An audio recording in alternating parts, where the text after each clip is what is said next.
Hi நண்பா, எல்லாருக்குமே வணக்கம். நான் உங்கள் சந்துரு பேசுகிறேன். எல்லோரும் எப்படி இருக்கீங்க? எல்லோரும் சூப்பராக ஹாப்பியாக இருக்குங்க நண்பா. நானும் பார்த்தீங்கன்னா சூப்பராக இருக்கேன். சாம்சங் அவனோட மிட்ரேஞ்ச் சீரீஸான எம் சீரீஸில் M55 பார்த்தீங்கன்னா கூடிய சீக்கிரம் தான் அடுத்த மாதம் பார்த்தீங்கன்னா லான்ச் பண்ண போகிறான். இதோட பட்ஜெட் பார்த்தீங்கன்னா ஓகே தான், ஆனால் இது யூஸ் பண்ண ஹார்ட்வேர் பார்த்தீங்கன்னா இதுக்கு முன்னாடி லான்ச் பண்ண எம் சீரீஸுக்கும் இப்போ லான்ச் பண்ணுற எம் சீரீஸுக்கும் கம்பேர் பண்ணும்போது சூப்பரான அப்கிரேட் மாதிரி தெரியும்.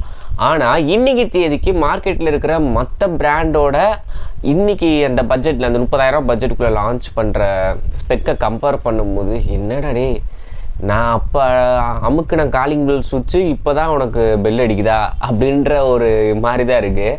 ஸோ இதை நான் வந்து சொல்கிறேன், சாம்சங் பிரியர்களுக்கு ஓகேவா தெரியும். ஏன்னா எம் சீரீஸை பொறுத்த வரைக்கும் பார்த்தீங்கன்னா மினிமம் அவன் டார்கெட் பண்ணுறது பார்த்திங்கன்னா அந்த ஆஃப்லைன் ஸ்டோர்ஸில் போய் பர்ச்சேஸ் பண்ணுறவங்களுக்கு தான். ஏ சீரீஸ் பார்த்தீங்கன்னா ஐபி ரேட்டிங் இருக்குது, அப்படி இருக்குது இப்படி இருக்குன்னு சொல்லிட்டு பில்டப் பண்ணி விற்றுட்டு போயிடுறேன். உண்மையிலே சாம்சங்கை பொறுத்த வரைக்கும் எனக்கு அவன் விற்கிற ஃபோனை பிடிச்சதுன்னு பார்த்தீங்கன்னா ஒன்று எஃப்இ எடிஷன் ஃபேன் எடிஷனு, இன்னொன்று எஸ் சீரீஸு. இந்த ரெண்டை தவிர்த்து அந்த எம் சீரீஸில் ஓவர் காஸ்டிங் மாதிரி தான் எனக்கு தெரியும். அது வந்து நான் மொக்கன்லாம் நான் சொல்லிட மாட்டேன். இப்போ அவன் 30,000 லான்ச் பண்ணுறத ஒரு 22,000 23,000 லான்ச் பண்ணுறான்னா ஒர்த்து. ஆனால் அது 30,000 லான்ச் பண்ணுறான் பார்த்தீங்களா, அங்கே தான் வயிறு எரியுது.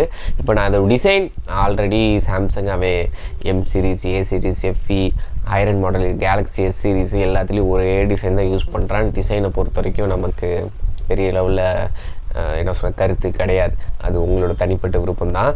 டிஸ்பிளேன்னு பார்க்கும்போது 6.7 இன்ச்சு AMOLED டிஸ்பிளே, 120 ஹெர்ட்ஸுக்கான ரெஃப்ரெஷ் ரேட் இருக்குது. இதில் 1000 நிட்ஸ் வரைக்கும் பீக் பிரைட்னஸ் லெவல் போகும். ஏன்னா 1000 நிட்ஸுன்றதை பெருசாக சொல்கிறேன்னு கேட்டிங்கன்னா பெருசு தான். ஏன்னா அவன் முந்தைய சீரீஸில் 800 நிட்ஸ் பிரைட்னஸ் லெவல் கொடுத்தான், இப்போ 1000 நிட்ஸ் கொடுத்துருக்கான். அப்படின்றப்ப பெருசு தானே. மற்ற பிராண்ட் பார்த்தீங்கன்னா மினிமம் 1300 1500 1800 வரைக்கும் கொடுக்குறாங்க இந்த 30,000 பட்ஜெட்டில் மற்ற பிராண்டை கம்பேர் பண்ணும்போது. ஸோ அப்படி இருக்கும்போது சாம்சங்க்கு இது ஒரு மிகப்பெரிய ஒரு ஸ்டெப்பிங் இது தான் 1000 நிட்ஸ் பீக் பிரைட்னஸில். போன வட்டம் பார்த்தீங்கன்னா side mounted finger print scanner கொடுத்துருந்தாங்க. இந்த வட்டம் பார்த்தீங்கன்னா இன்டிஸ்பிளே ஃபிங்கர் பிரிண்ட் ஸ்கேனர் வந்து கொடுத்துருக்காங்க. அது வந்து ஒரு அட்வான்டேஜ் தானே. So AMOLED display, 120 hertz refresh rate, in-display finger print scanner பார்த்தீங்கன்னா இந்த M55ல் கொடுத்துருக்காங்க. ஓகேவா. பின்னாடி கேமரான்னு வருவோம். போன வட்டம் பார்த்தீங்கன்னா 108 மெகாபிக்சல் கொடுத்துருந்தாங்க. இந்த வட்டம் பார்த்தீங்கன்னா 50 மெகாபிக்சலுக்கான பிரைமரி சென்சார் வந்து கொடுத்துருக்காங்க. இதில் ஓஎஸ் இருக்குது அப்படின்றதெல்லாம் எங்கேயுமே இப்போதைக்கு மென்ஷன் ஆகலை. எனக்கு தெரிஞ்ச 50 மெகாபிக்சல் ஓஎஸோட தான் இருக்கணும். அப்போ தான் பார்த்தீங்கன்னா கொஞ்சம் நாச்சும் வேலிட் பண்ணுற மாதிரி இருக்கும். 8 மெகாபிக்சலுக்கான அல்ட்ரா வைடு, 2 மெகாபிக்சலுக்கான மேக்ரோ, செல்ஃபிக்குமே பார்த்தீங்கன்னா 50 மெகாபிக்சல் சென்சார் வந்து கொடுத்துருக்காங்க. ஸோ இது வந்து ஒரு நல்ல ஒரு விஷயந்தான். டீட்டெயிலிங் நல்லாயிருக்கும். ஸோ லோ லைட்டில் எடுக்கும்போது கொஞ்சம் கிளாரிட்டி நல்லாயிருக்கும் செல்ஃபி கேமராவில். அப்படி பார்க்கும்போது பிரைமரி 50 மெகாபிக்சல், செல்ஃபிக்கு 50 மெகாபிக்சல், அப்புறம் 8 மெகாபிக்சல் அல்ட்ரா வைடு, 2 மெகாபிக்சல் மேக்ரோன்றது கேமரா செட்டப் கொடுத்துருக்காங்க. நல்லா பண்ணியிருக்கானுங்க. அடுத்தபடியாக 5500 mAh பேட்டரி, 45 வாட்ஸ்க்கான சார்ஜர். போன வட்டம் பார்த்தீங்கன்னா 25 வாட்ஸ் சார்ஜர் கொடுத்துருந்தாங்க. இந்த வட்டம் பார்த்தீங்கன்னா 5500 mAh பேட்டரின்னு ஒரு சில இதில் போட்டிருக்கு, ஒரு சில 5000 mAh போட்டிருக்கு. எப்படி பார்த்தாலும் 1000 mAh மேலே தான் கண்டிப்பாக வரும். 45 வாட்ஸ் சார்ஜர்ன்றது கன்ஃபார்ம். ஸோ 25லேருந்து 45 வாட்ஸ் சார்ஜர்ன்றது ஒரு நல்ல ஒரு விஷயந்தான்.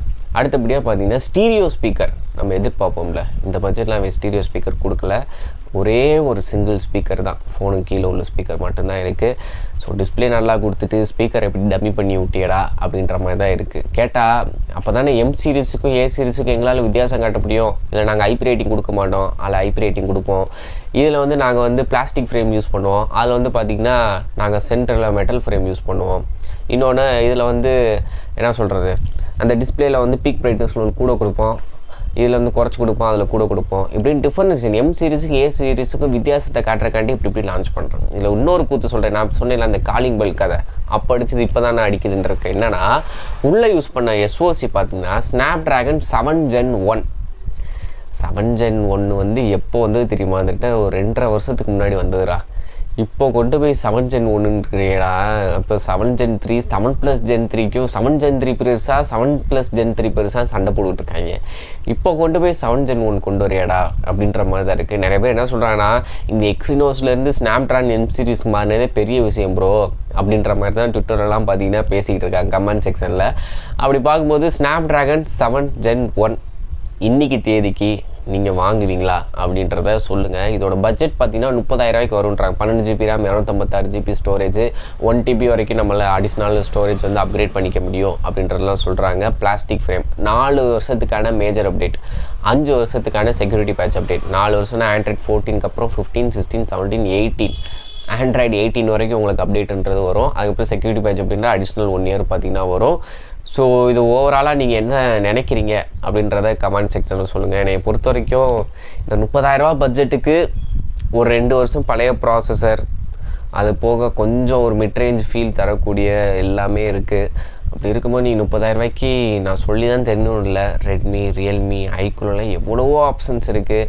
இருந்தாலும் சாம்சங் பிரியர்கள் ஆஃப்லைன் ஸ்டோரில் போய் எக்ஸ்பீரியன்ஸ் பண்ணி பார்க்கணும், அப்போ வாங்கணும்னு நினைக்கிறவங்க இந்த பக்கம் தான் போவீங்க. நான் என்ன சொல்கிறேன், இது 30,000 கூட ஒரு 2,000 போட்டிங்கன்னு வச்சுக்கோங்களேன், சாம்சங் கேலக்ஸி S21 FE 888 வருஷன் எடுத்துகிட்டு போயிடலாம். இதுக்கு அது எவ்வளவோ மேல். ஸோ அதை கொஞ்சம் திங்க் பண்ணி பாருங்கள். உங்கள் ஃப்ரெண்ட்ஸ் யாராச்சும் M55 வாங்குகிறேன், எனக்கு சாம்சங் தான் வேணும்னு சொல்கிற உங்கள் ஃப்ரெண்டுக்கு தயவு செஞ்சு சாம்சங் கேலக்ஸி S21 FE 888 வருஷன் எடுக்க சொல்லுங்கள். புண்ணியமாக போகும். அவ்வளோதான், வேறு ஒன்றும் கிடையாது. வீடியோ பிடிச்ச லைக், ஷேர், சப்ஸ்கிரைப் பண்ணிக்கோங்க. Thank you, bye by.